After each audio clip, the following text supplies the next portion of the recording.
देखिए, एक literary term है, इंग्लिश लिटरेचर में प्रयोग होता है कन्फ्लिक्ट। तो इस वीडियो में कन्फ्लिक्ट किसको बोलते हैं, हिंदी इंग्लिश में अर्थ और मतलब समझते हैं, इंग्लिश लिटरेचर में एग्जाम्पल भी देखते हैं। तो चलिए वीडियो को स्टार्ट करते हैं। Welcome to English educator desk, आपका इंग्लिश एजुकेटर डेस्क पे स्वागत है।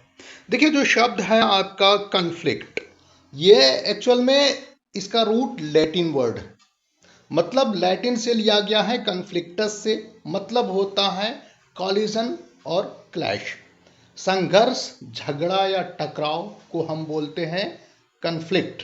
तो कुल मिलाकर के समझिए आप कि अ फाइट और an argument on any issue is conflict, मतलब किसी बात पर झगड़ा, संघर्ष या विवाद को हम कन्फ्लिक्ट बोलते हैं। क्लियर है यहाँ तक?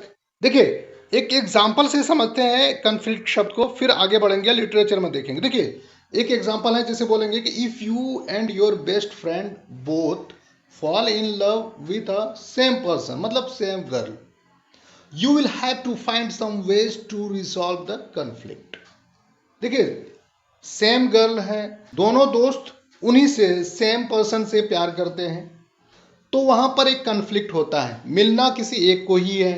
तो उस कन्फ्लिक्ट को किस तरह से रिजॉल्व किया जाएगा, किस तरह से सॉल्यूशन निकलेगा उस प्रॉब्लम का, तो वो आपका रिजोल्यूशन होगा। लेकिन जो कन्फ्लिक्ट है, जो प्रॉब्लम है, वो एक्चुअल में वो कहानी को आगे बढ़ाने के लिए एक जरिया है कन्फ्लिक्ट। देखिए, कन्फ्लिक्ट जो है ये आपका किसी ड्रामा में, नॉवेल में, टीवी सीरियल्स में, फिल्म्स में आदि, मतलब इन सब में कन्फ्लिक्ट्स होते ही हैं, और इसी कन्फ्लिक्ट्स की ही वजह से कहानी आगे बढ़ती है, कहानी आगे खिंचती है। अगर कन्फ्लिक्ट ना हो तो फिर कहानी आगे नहीं बढ़ सकती। तो इसलिए कन्फ्लिक्ट का होना बहुत ही ज़रूरी है किसी भी स्टोरी में। तो इंग्लिश लिटरेचर में इसको देखते हैं कन्फ्लिक्ट को।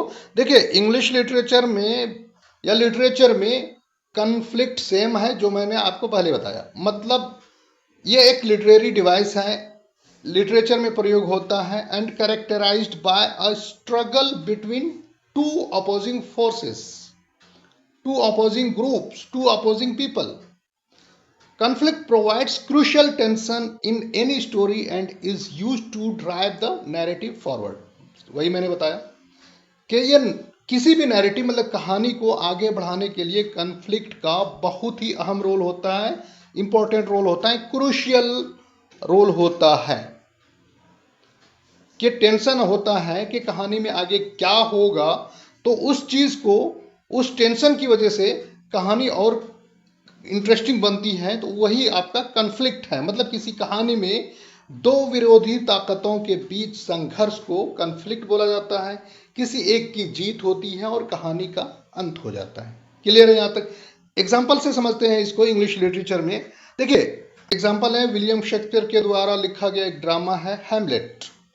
तो जो फर्स्ट एंड मेजर कन्फ्लिक्ट है वो तभी हो जाता है जब हैमलेट के फादर का जो स्पिरिट है, मतलब रूह जिसको बोलते हैं, या आत्मा, वो भटकती हुई आती है और उनको बताता है कि जो मैं एक्चुअल में, मेरी मौत नेचुरल मौत नहीं हुई है, बल्कि मुझे मारा गया है, मेरा मर्डर किया गया है, और मारने वाला कोई और नहीं, तुम्हारा अंकल ही है, मतलब तुम्हारे चचा है, मतलब मेरा भाई है। उन्होंने ही गद्दी हथियाने के लिए मेरी हत्या की है, तो तुम्हें उनका बदला लेना है। तो देखिए, यहाँ पर कन्फ्लिक्ट रेज हुआ स्पिरिट की वजह से, वरना हैमलेट को पता नहीं था कि उनकी मौत कैसे हुई है। वो हैमलेट समझ रहा था कि उनकी मौत नेचुरल मौत थी।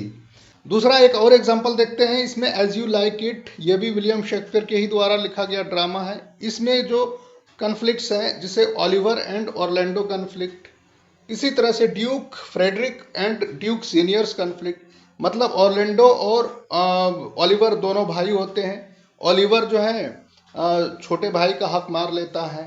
इसी तरह से सेम वही चीज़ है, ड्यूक फ्रेडरिक जो है अपने बड़े भाई का हक मार लेता है। इसमें बड़े भाई छोटे भाई का हक मारता है, इसमें बड़े भाई छोटे भाई बड़े भाई का हक मारता है। तो ये कन्फ्लिक्ट है और कहानी इसी को बेस बना करके आगे बढ़ती है। ठीक है, तो उम्मीद है आपने कन्फ्लिक्ट शब्द को हिंदी इंग्लिश में और इंग्लिश लिटरेचर में एग्जाम्पल के साथ में अच्छी तरह से समझ लिया है। Thanks for watching English educator desk.